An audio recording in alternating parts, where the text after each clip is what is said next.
আসসালামু আলাইকুম এভরিওয়ান। আজকে শেয়ার করছি দুধের মালাই সন্দেশ। প্রথমে প্যানে আমি 1/3 কাপ পরিমাণ গুঁড়া দুধ দিয়ে দিয়েছি। এরপরে দিচ্ছি 1/3 কাপ থেকে একটু কম গরুর দুধ। এই দুইটাকে খুব ভালো করে মিশিয়ে নিচ্ছি। মেশানো হয়ে গেলে এই পর্যায়ে আমি দিয়ে দিচ্ছি এলাচের গুঁড়া। এলাচের গুঁড়া দিয়ে মিশিয়ে নেওয়ার পরে আমি এখানে 1.5 চামচ চিনি দিয়ে দিচ্ছি। চিনিটা গলে যাওয়ার পরে এখানে আমি 1.25 কাপ পরিমাণ ছানা দিয়ে দিয়েছি। ছানাটা আমি গরুর দুধ দিয়ে করে নিয়েছিলাম। ছানা দিয়ে খুব ভালো করে নেড়ে চেড়ে মিশিয়ে নেওয়ার পরে এই পর্যায়ে আসার পরে আমি এখানে 1 চামচ গুঁড়া দুধ দিয়ে দিয়েছি। গুঁড়া দুধটা দিয়ে খুব ভালো করে মিশিয়ে নিচ্ছি। যখন দেখবেন ছানাটা প্যানে গা ছেড়ে আসছে এই পর্যায়ে উঠিয়ে ফেলতে হবে। এখানে আমি ছোট একটা প্লেট নিয়ে এখানে আগে থেকেই ঘি ব্রাশ করে নিয়েছি।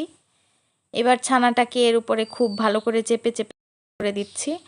ছানাটা সেট করার পরে এর উপরে কিছু কাজু বাদাম কুচি দিয়ে দিয়েছি।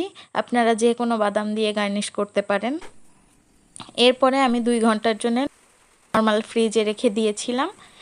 ফ্রিজ থেকে বের করে আমি সুন্দর করে কেটে নিচ্ছি। এই তো হয়ে গেল আমার সন্দেশ। এটা দেখতে যেমন সুন্দর, খেতেও খুবই মজাদার।